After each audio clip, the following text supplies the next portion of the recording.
નમસ્કાર, હું છું નાથાલાલ બ્રહ્મક્ષત્રિય.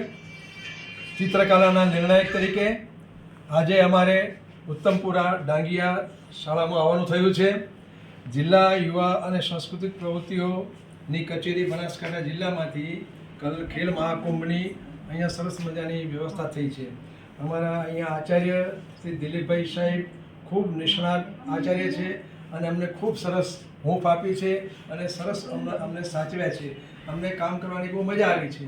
ચિત્રકલા અને સર્જનાત્મક પ્રવૃત્તિના નિર્ણાયક તરીકે મારી જવાબદારી હતી અને આ જવાબદારી નિભાવવા માટે મને જે કંઈ સગવડ જોઈએ એ શાળામાં મળી છે. માનનીય દિલીપભાઈ સાહેબ ડૉક્ટર છે, પોતે સાહિત્યમાં PhD કરેલું છે અને ખૂબ જ વેલ ક્વોલિફાઈડ છે, ખૂબ નિષ્ણાત છે અને ધગશથી ખૂબ સરસ કામ કરી રહ્યા છે. સ્ટાફ મિત્રો પણ એમની સાથે તાલ મિલાવીને સરસ મજાનું કામ કરે છે. સ્કૂલનું વાતાવરણ, બાળકોનું શિસ્ત અને ગામના લોકોનું જે હૂંફ મળી છે એ ખરેખર અવર્ણનીય છે. હું સાહેબને અભિનંદન આપું છું અને સાહેબનો આભાર માનું છું. ધન્યવાદ સાહેબ. આપ આના વિશે શું કહેવા માગો છો આજના પ્રસંગમાં?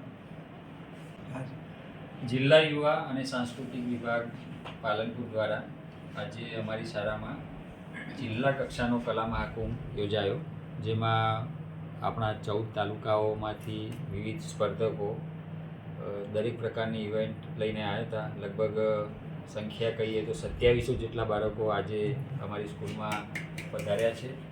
6 થી 14 વર્ષ અને વિવિધ કેટેગરીમાં સ્પર્ધાઓ એમને કરી છે અને ખૂબ સારી રીતે એમની કલાનું પ્રદર્શન કર્યું છે. અહીંયા બધા જ કલાકારોએ ખૂબ એન્જોય કર્યું છે. કોઈ અગવડ પડે એવી કોઈ વાત નહોતી. સૌએ આનંદપૂર્વક, ઉત્સાહપૂર્વક ભાગ લીધો છે અને સૌએ ખૂબ જ સાથ અને સહકાર આપ્યો છે. આયોજકો, નિર્ણાયકશ્રીઓ, બાળકો, સ્ટાફ મિત્રો, સૌનો ખૂબ ખૂબ આભાર. Thank you. ધન્યવાદ.